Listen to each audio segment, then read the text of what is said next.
And one of the three men who strongly backed the credibility of our primary interviewee, Jake Barber, in the story was Fred Baker. And Fred Baker is a highly experienced former Tier 1 operator who showed great courage to step up to back the credibility of our primary interviewee, Jake Barber. Fred is a legend in the US Air Force combat control and special operations community. He served with distinction in the US Air Force's 24th Special Tactics Squadron. That's the 24th STS, which is like the US Air Force Special Forces. It's one of the elite Tier 1 units in the US Air Force Special Operations. He retired as a Master Sergeant with 20 years in combat control. Combat controllers are special tactics operators who specialise in air-ground communication, including air traffic control, fire support, and command, control and communications, including in covert operations. It's a measure of how desperate some in the intelligence community are that in the wake of our UAP crash retrieval investigation, they actually tried to denigrate a veteran of the calibre of Fred Baker. This is a man who served his country with distinction. He has multiple Bronze Stars. In fact, he's earned the Bronze Star with valour. He has 4 of them, 4 oak leaf clusters. That's a big deal. He's earned multiple other commendations and awards, including a Navy Presidential Unit citation with 1 oak leaf cluster. And it's a measure of just how desperate and frantic the legacy program cover-up is right now that the bad apples in defence and intelligence are calling upon their shills in social media to attack a legend like Fred. It will backfire because the Tier 1 community is angry at how their comrades are being treated for telling the truth. Here's Fred Baker's story of his work with Jake Barber. Fred, can you tell me, within the constraints of what you're allowed to tell me, what's the story of your service? I joined in 2000 in the United States Air Force. It went into the combat control pipeline and spent, the majority of my, or actually the entirety of my career in special warfare. And you're a fairly well-known character in the social media community. You're a very prominent commentator on special operations. And you refer often to the unit, which I take to mean Delta Force. Are you able to talk about the fact that you were a Delta Force operator? I was not. I was strictly in the Air Force, although where I was, we worked quite often with the Army and the Navy as well. Right, okay. And I think I know the name of the unit, the US Air Force unit you're talking about, but essentially it was a top special operations unit in the US Air Force. Correct, yes. I understand also your family has quite an illustrious history in the US military. Can you tell me a bit about that? Yeah, quite a bit. Fighters and farmers. Since the Revolutionary War, first Christopher Baker came over, was an indentured servant, was forced into the British Army, did not like him, deserted, and went to the American side and fought for the Americans under George Washington. And then ever since, we have fought in every major conflict with the United States. So you're obviously very proud of your service? Yeah, absolutely. Right. I really like this country, so I appreciate that my lineage fought for it. You've obviously left the military. When did you leave the military? In 2001? I'm sorry, in 2021. 2021. Correct, yeah. And since then, you've been working largely with Jake? There was a stint there where I was trying to go back into the normal world and took a normal job, and it just didn't work out. I didn't like that atmosphere coming from where I was, and it just so happened that when I was realizing this, that a phone call happened, and that's when I took a risk, took a leap of faith, and met Jake. So Jake recruits people like yourself from the elite of special operations for the work that he's been doing. Were you surprised at the work that you were being asked to do when you started working with him? That's interesting. I would say, yeah, surprised, but at the same time, you kind of knew that this kind of stuff was going on. We try to rationalize it. There's no way. Not within our country. There's no way. But then you hear stories, especially in 2021. There was a lot of stuff coming out then. And I was like, that would be pretty cool if it did, though. You know, that'd make a good movie. And then it actually is. And it was super interesting. Was there an aha moment for you when you went, oh my God, this is real? I don't know. I think I'm still in that aha. I'm in the H part of the aha portion of it. And hopefully it'll get rounded out and we'll have a good answer. But what do you say to people watching this, Fred, who are very skeptical and who might be thinking, there's no way you can keep a secret like this? Secrets leak, politicians blab, everything leaks in the end. But this has been kept very well, this secret, hasn't it? It has. I ask how many secrets individual people have that nobody knows about. It's very interesting what you can do in the realm of, you know, national security and patriotism and how far people will go to protect that and to protect this institution, knowing that they're doing the right thing. So when he contacted you and asked you to come and work with him and his team, was it a shock what you were being asked to do? It was, but it was a shock, but also because it was what I was asking for. Leaving the special operations community like that feels like you're kind of dumping a gift off. You spent a large amount of your time being trained to do this certain level of things, and then all of a sudden it's no longer needed. I feel like there's still work out there to be done that need people like us, and that gift I wouldn't say is getting wasted, but it's just not. It's getting shelved. So I was very happy that happened. Surprised, yes, but it felt like all the childhood dreams were coming together. What do you say to people who might be saying, watching this, there is no way this can be kept secret? This can't possibly be true because it's just so crazy. UFOs, retrieved craft, it sounds insane. Maybe it sounds insane. I've never had that moment. Very open and very aware that I don't know everything. I think it's safe to say that we don't know everything. Humans are really good at one thing, and that's debunking ourselves. We think we have something solved, and then years later, we figure out that was not correct. That was completely wrong. Had you ever seen anything anomalous during your time in the military? Yes, I have. Just one that I can remember. Not associated with anything, but being in Afghanistan, you know, it's super dark out there. Guys talked about being able to see satellites. Like, oh, cool. And just one night coming off security, I looked up and I saw, oh, it's a satellite. It was not flashing, it was steady movement. I was like, cool, I've never seen a satellite in my life. And then it just stopped. And then it did a half circle, and then it just shot off. And I had no idea what I just saw, and I didn't tell anybody until a couple days later, where the guy that relieved me was on his night vision, and we were sitting in the campfire, and he started talking about this thing that he saw, and I said, I saw the same thing. So very happy that I wasn't losing my mind, and he saw the same thing. But that was my first and probably my prominent experience when I was in. I saw some other things that I don't really believe were alien, if you will. One of the things that I think a lot of people will have trouble believing about Jake Barber's claims isn't the fact of a retrieval program, but the concept of people being able to psychically, psionically engage with technology. Have you seen that kind of psionic engagement with craft? I believe that I have, yes. What have you seen? So we did conduct an operation that we're using those assets, human assets, conducting experiments to see if what they were claiming was true. And we were able to get pretty close to a 90% solution that this can be done. Just too many coincidences. What would you say to the debunkers who would say, you're clearly letting your eyes play tricks with you? Come on out. Come on out, we'll show you. I mean, I am dead serious. I am a very open individual. I like that I don't know everything. I like learning new things all the time.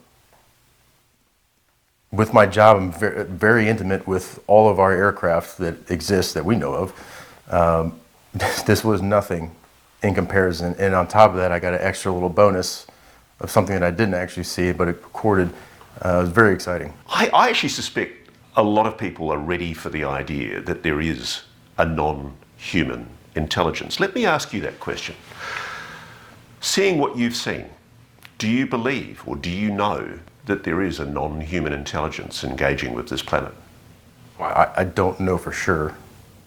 I think it's healthy to have a bit of skepticism there to not lead you down this, fairy tale path, if you will, if there is such a thing. But there's absolutely something going on that we're unaware of. And when you do interact with these things, they play with you, or they show you, do a showcase, do an air show, or whatever. They are interacting with us. So let's go through the other objects that you've seen. Have you seen triangles? Yes. What have you seen? So I was working with a friend of ours now, an asset, psionic asset, and he asked me to come out. I've never done anything like this before. He met me. So this is outside of work? It's not a military-related thing? No. We were both out of the military at the time. This is shortly after I met Jake, and he recognized me from Instagram at this other thing, and he's like, "Hey, come on out if you want to see this." I'm like, "Okay." Of course, I had to convince the wife that, hey, I'm going to go do this weird thing, all night. I won't be home. That was the hardest part. And then so I went out there, and he's walking me through how to be able to summon them. And again, going through that, it sounds, okay, this is getting kind of weird, but at the same time, I'm very open. Let's try it, whatever. And he's explaining how to do this, and I'm like, yeah, I'm gonna mess this up. There's no way.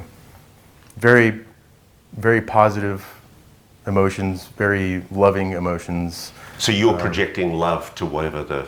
That's the way he explains it, correct, yeah. Or that's his method of how he does it. I mean, forgive me if I indulge this a little bit, but I mean, you're a special operations soldier by training.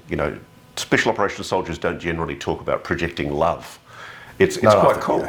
Yeah, it was very, again, I thought I was going to mess this up. I thought I was going to fail the whole thing. I haven't tapped in that side of me for a very long time. So I thought for sure, this is just going to be a waste of time. But yeah, that's what he asked, and it's like, all right, well, I'll try it. I'll try it, and very glad I did. He also mentions that it's very different for everyone, obviously, but they give you what they think you need. So I was a very impatient person. I can be patient when the mission dictates it or whatever, but for the most part, I'm just really like, let's do this. And all night, it would just keep me waiting, and then something would show up, and then it would pique my interest. What was that? And then hours go by again, and then something pop up. Like, what is that? And it kept doing that all night until the very end, when this triangle showed up. And that was only part of it. That was definitely the grand show, but... What did you see? So I had just witnessed something that was unbelievable to me. And I turned to talk to my friend. I was like, that was unreal. What did you see? What was it? So the beginning of the show, if you will, this thing popped up way out in the atmosphere, and it started to fall. And it felt like if you'd imagine putting a really small pebble in the water, and it just kind of flutters down. That's what it was doing, just fluttering down. And as it got closer and closer, it get brighter and brighter.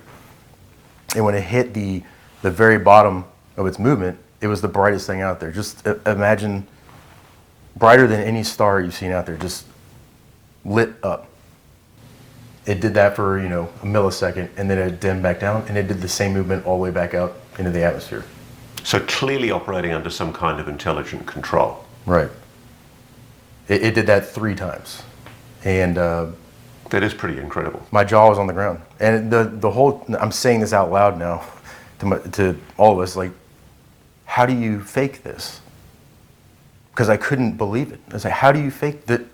There's no UAV or anything that does that. There's no light array. How do you, the whole time I'm just saying out loud, how do you fake this? How do you fake this? I couldn't believe it. And that's when I turned around to him. I was like, I don't understand. Like, how do you, and he's like, I told you, bro, this is what it is. And then he's talking to me, and then he stops. He said, "Oh my God, it's the mothership." He said he's only seen it 2 other times. And I turned around, and that's when this massive triangle was in the sky.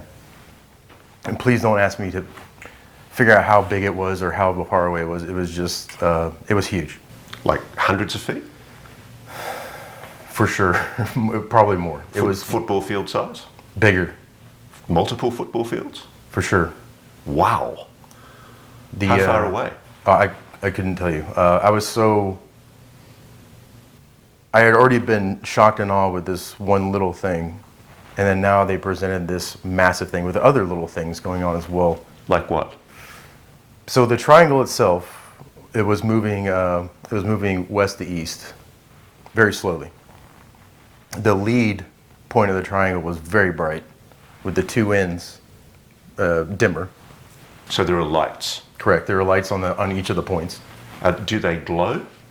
No, they remained the same brightness the whole Color?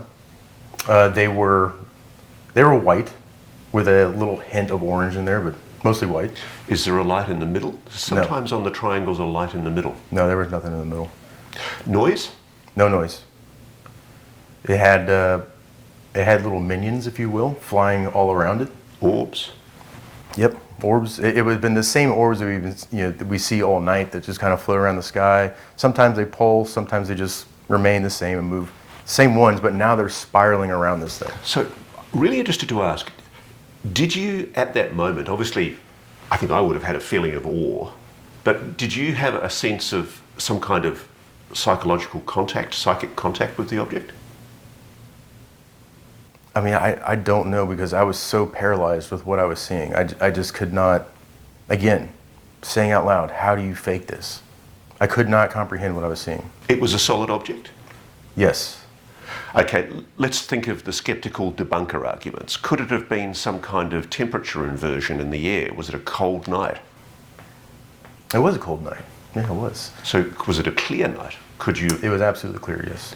So is it possible that what you were seeing was some kind of optical illusion?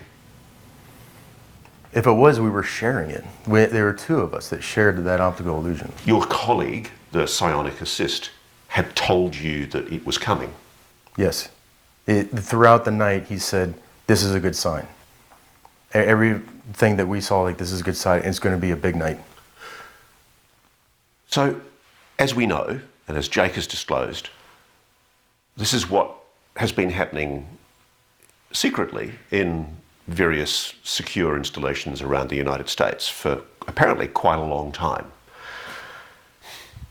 I find it sad that the knowledge of this has been kept from humanity.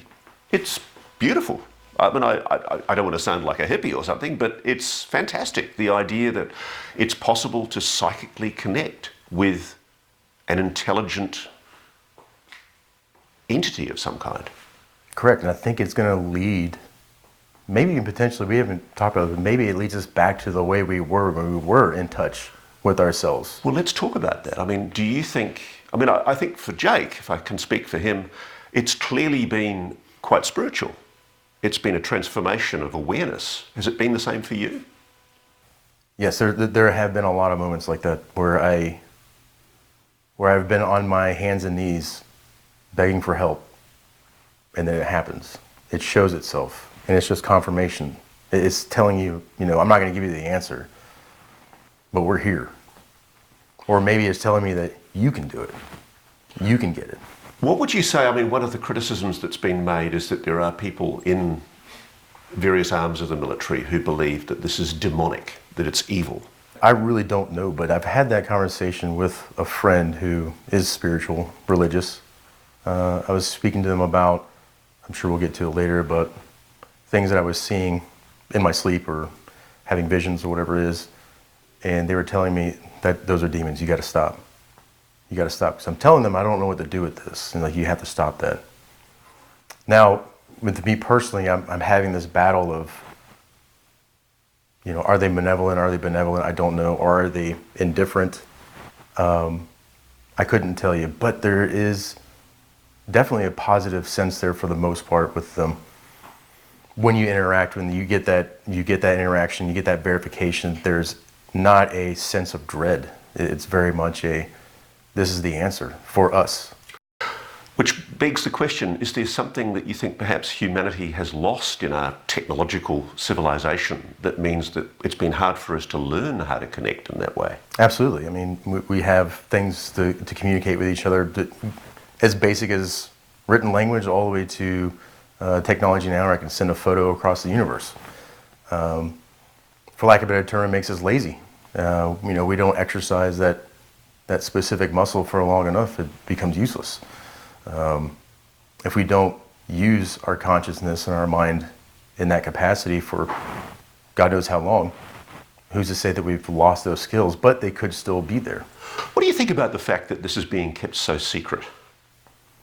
I mean, it would make life a lot easier. We wouldn't be very dependent on much when it comes to what we are now. But is it a good thing that the public doesn't know about this? I think people have a right to know that we're not alone. Yeah, I think they have a right to know, then they have the option. They can choose to venture on that or just completely ignore it or whatever, but it's still our choice. Like, we should have the option of whether I want to pursue this or not. So let's go to one of the stories that Jake's told us. Jake Barber has told us how he was advised that there were high-value targets, Panasonic tough books containing highly sensitive information which had been stolen from the program. There was an order out to recover them at all costs. Were you involved in part of that operation? I was, yes. What were you involved in? What was the part of the operation that you were involved in? More specifically, more specifically to what you just said, to recover those assets. So there was an operation where very high up in the Sierras, 2 hard drives were recovered. Were you part of that recovery operation where one was found in the bottom of a lake? No, I did recover 2 assets, but at a different location, yeah. Right. But obviously, without going into detail, and Jake doesn't want us to go into the detail of what ensued, but it was a dangerous operation. There was concern, wasn't there, that perhaps you guys had been compromised in some way? Yeah, there were things adding up that did not make sense. Were you worried? Not as much as Jake was, but that's due to ignorance. Once I saw that he was concerned, then yes, absolutely. It's always a very difficult thing for any whistleblower to come forward to speak about things that are highly sensitive. But can I ask you this? Do you think Jake Barber is a patriot? Oh yeah, absolutely. Do you think he loves his country? For sure. And do you think his motives are pure for why he's speaking publicly? Yes, absolutely. There's a thing I know a lot of special operators talk about, that there are certain types of men who you would want watching your back in a tight spot. Is he one of those guys? Absolutely. Trustworthiness is one of the top things that we're looking for. In fact, we would take a mediocre performer with high level of trust over individual who has no trust but is a top performer. He's a credible person, authentic. Correct, yes. So a decision was made by Jake that he wanted to go to, and we're not naming the private aerospace company involved, but he wanted to go to the private aerospace company's director of security, for whom this operation had been done to recover these Panasonic tough books. Were you part of that operation where the meeting took place? I was, yeah. What was your role? My role was to locate the individual, to confirm his location, to confirm their location, and build up a package for us to pursue them and eventually meet them. So you can verify, basically, and that's all we're trying to do here, you can verify that that meeting took place. Correct. Are you satisfied that there is still an open question about who was responsible for what happened? Let's call it a dangerous incident. I believe there. I don't know if we'll ever get that answer, so yes, it's still open. Yeah. It's legitimate, though, to be concerned that the safety of Jake and his team was in question as a result of what had happened. Yeah, it's pretty unsettling that it can get that far, that someone can ask you to do something just for the mere fact of setting you up for something else. So you feel you guys were set up as well? It seems to look like that way. There is, again, a lot of coincidences. Do you think it's possible somebody wanted you guys dead because you knew too much? I don't know that. I can't confirm that, no. So you were also part of an operation where, as Jake has described it, the question was, has a whistleblower that's got these tough books gone to the disclosure advocate on UAPs, Dr. Stephen Greer? What was your role in that operation? Just merely transferring information to and from. Right, so you met Dr. Greer and conveyed information to him? I did, yes. Right. And can you tell me what happened on your return from that exchange of information? Yeah, so it was interesting. So this is a simple drop off, here you go, nice to meet you, and be on our way. But he actually took an interest in me. I don't know if it was me specifically, but potentially Jake and our group, and he just wanted to pry a little bit. But he asked me some questions, and we had a little bit of a conversation, and went our separate ways. And I drove straight home. And they were about a 6-hour drive or so.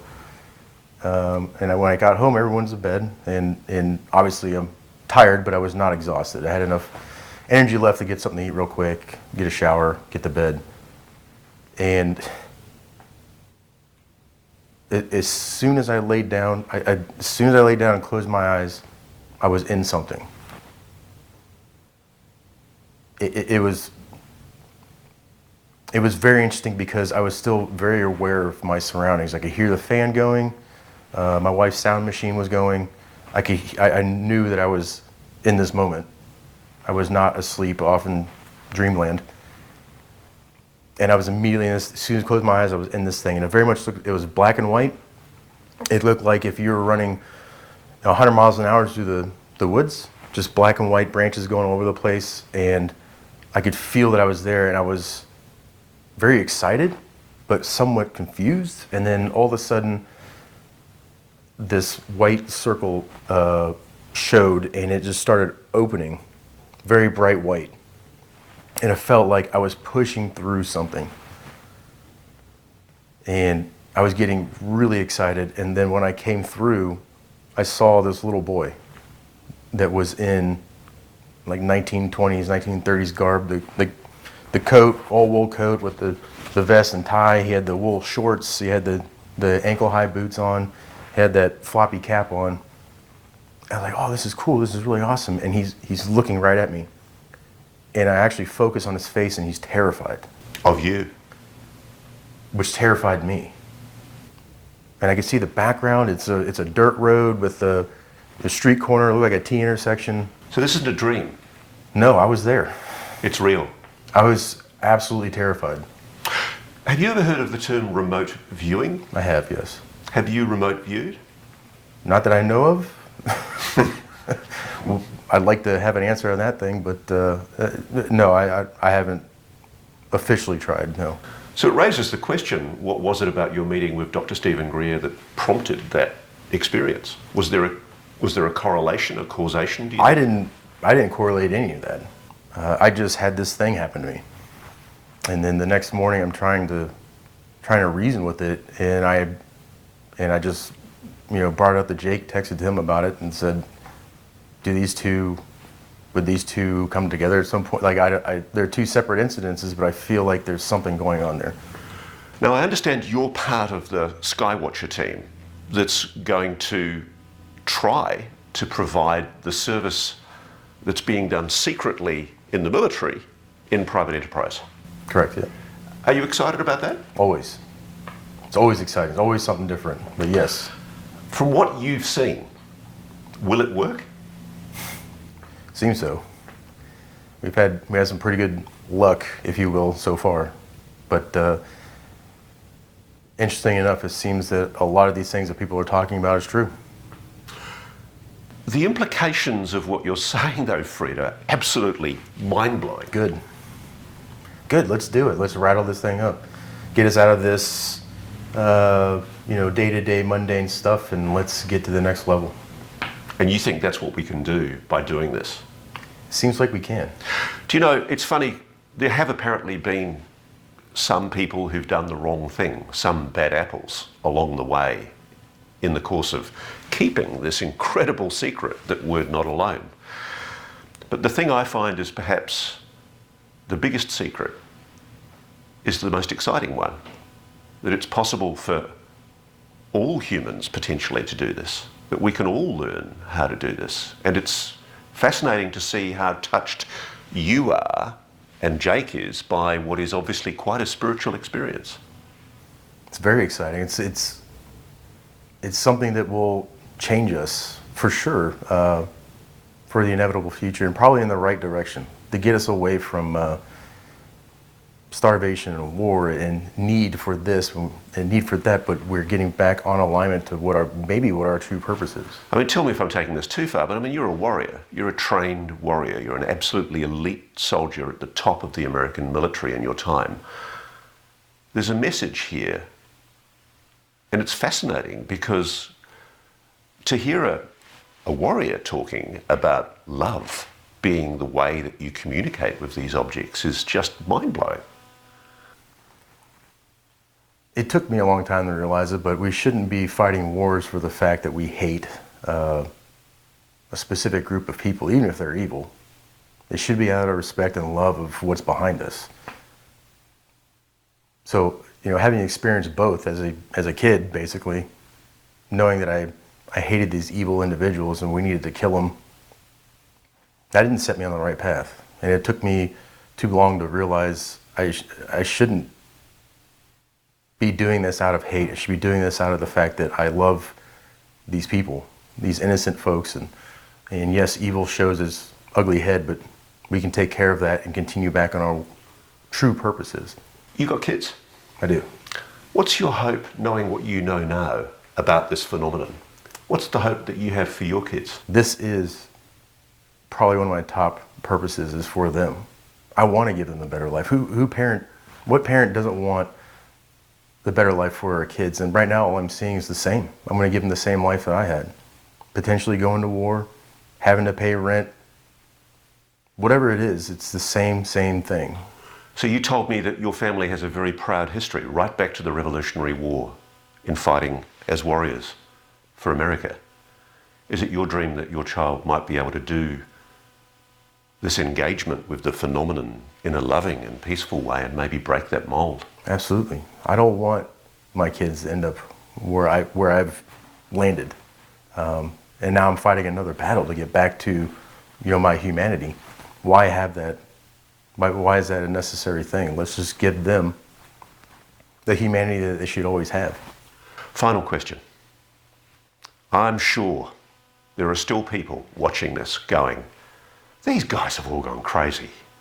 He may be an elite soldier, but clearly he's nuts. This can't possibly be real. What do you say to those people?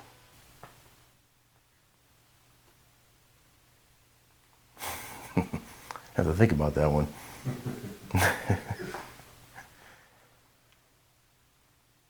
I don't think it's very far-fetched it's the movies that we all love to watch and the books we all love to read is that happy ending. Where everyone is coming together, where everyone realizes that love is the way, and most of our religions are based on that, and finding our center and finding a better world for us. Why is that crazy to think about? So there really can be a happy ending. Absolutely, and there should be. We deserve that.